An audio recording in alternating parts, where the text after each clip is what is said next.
Ya, Assalamualaikum warahmatullahi wabarakatuh. Perkenalkan, nama saya Reski Dayatullah dengan NIM 2022 110094. Di sini saya akan memaparkan PPT saya yang berjudul fusifikasi dan defusifikasi. Lalu selanjutnya ada abstrak. Logika fus adalah metode yang digunakan untuk menangani ketidakpastian dalam pengambilan keputusan, terutama ketika data yang tersedia tidak berbentuk biner ya atau tidak, tetapi lebih bersifat samar dan memiliki tingkatan. Konsep ini pertama kali diperkenalkan oleh Lotfi Sadeh pada tahun 1965 untuk membantu menangani situasi di mana suatu nilai dapat memiliki lebih dari dua logika fusi. Dua proses utama yang terjadi adalah fusifikasi dan defusifikasi. Lalu selanjutnya, apa itu fusifikasi? Fusifikasi adalah proses di mana suatu numerik tegas dikonversi menjadi nilai fusi dengan menentukan derajat keanggotaannya dalam satu atau lebih himpunan fusi. Proses ini dilakukan dengan menentukan fungsi keanggotaan atau membersih function yang menggambarkan bagaimana setiap nilai dalam suatu domain dipetakan ke dalam skala keanggotaan antara 0 atau 1. Lalu adapun contoh dari fusifikasi, contoh adalah suhu.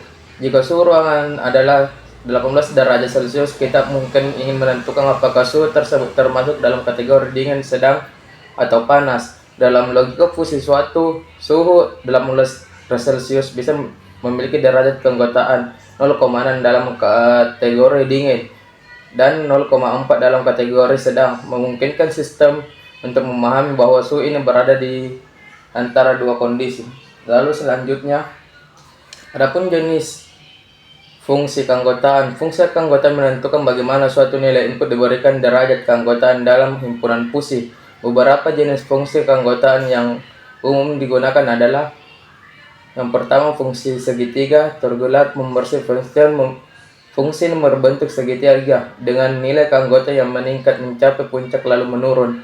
Lalu yang kedua, fungsi Gaussian. Gaussian membersih function menggunakan distribusi normal untuk menentukan keanggotaan, sering digunakan dalam sistem dengan transisi halus antar nilai.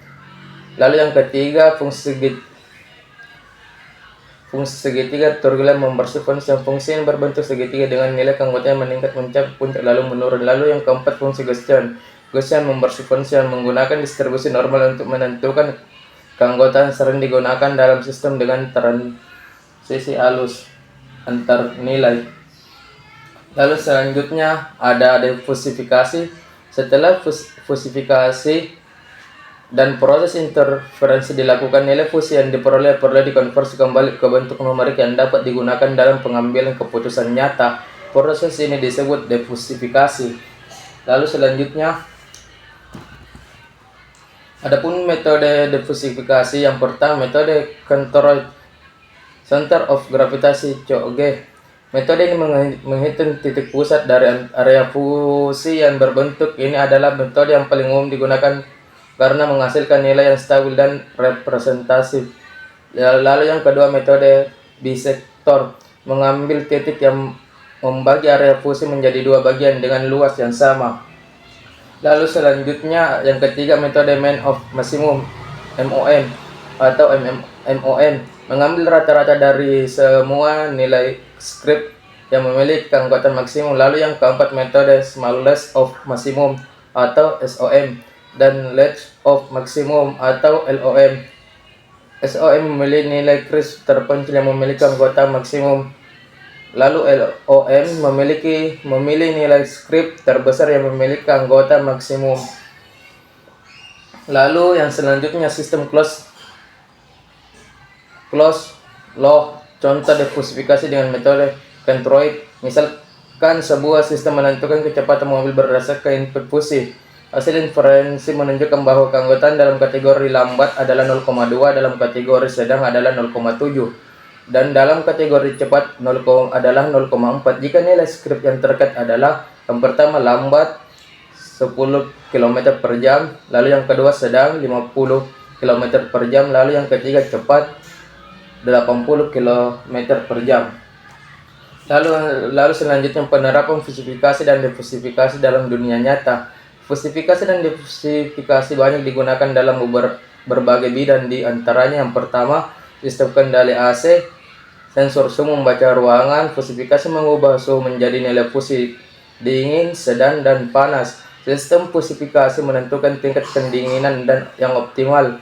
Defusifikasi menghasilkan angka suhu yang akan digunakan oleh AC. Lalu yang kedua, mobil otonom. Sensor membaca jarak dari kendaraan lain dan kondisi jalan. Sistem fusi menentukan apakah harus mempercepat, mempertahankan kecepatan, atau memperlambat. Defusifikasi memberikan angka pasti untuk kecepatan mobil.